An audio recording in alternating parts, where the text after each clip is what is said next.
जब ध्यान करने बैठते हैं तो मन अशांत हो जाता है। मंदिर में बैठते हैं आंख बंद करके तो मन अशांत हो जाता है।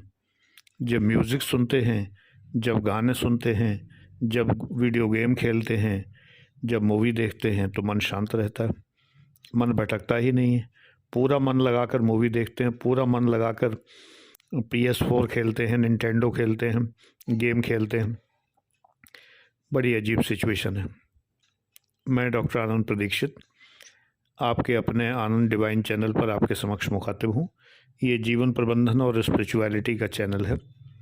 मेरा एक क्रिया ध्यान बैच भी है 5100 रुपये का, जिसमें मैं ध्यान के अचूक नुस्खे सिखाता हूँ और ध्यान लगने लगता है। बहरहाल, ध्यान करते समय मन भटकता क्यों है? क्या कारण है कि मन भटकता है?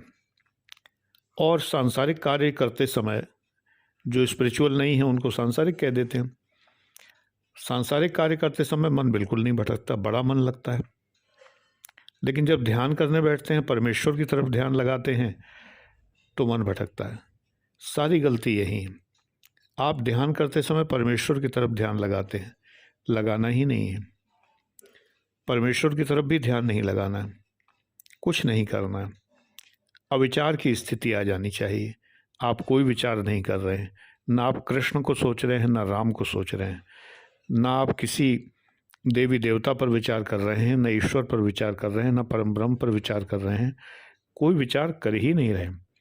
श्वास आप पर केवल ज़्यादा से ज़्यादा आप ध्यान दे रहे हैं, तो श्वास पर ध्यान दे रहे हैं। ये विपश्यना है, भगवान बुद्ध की विपश्यना, जिसको ओशो ने अपनाया। तो आपको वही करना चाहिए। ध्यान करते समय मन तो नहीं भटकेगा अगर आप सांस पर ध्यान देंगे। श्वास जा रही है, श्वास आ रही है। कूटस्थ चैतन्य पर ध्यान देंगे। परमहंस योगानंद जी जो कहते हैं, दोनों आँखों के मध्य में, भ्रू मध्य में कूटस्थ चैतन्य होता है, उस पर ध्यान दीजिए। ये कृष्णा कॉन्शियसनेस है या जीसस कॉन्शियसनेस है, इस पर ध्यान दीजिए। ध्यान वहाँ, ध्यान सांस पे, ध्यान लग जाएगा। लेकिन विचार को रोकना बड़ा मुश्किल काम है, बड़ा ही कठिन कार्य है। क्योंकि जब मन शांत होता है, जब मन पैसिफिसिटी और ट्रैंक्विलिटी की ओर भाग रहा है, उस वक्त विचार हमला कर देते हैं। आप एक प्रशांत वातावरण को बनाकर, निर्मित करके उसमें ध्यान करने के लिए बैठे हैं। आप अपने मन को खाली कर रहे हैं, है ना, जैसे वैक्यूम क्रिएट कर रहे हों।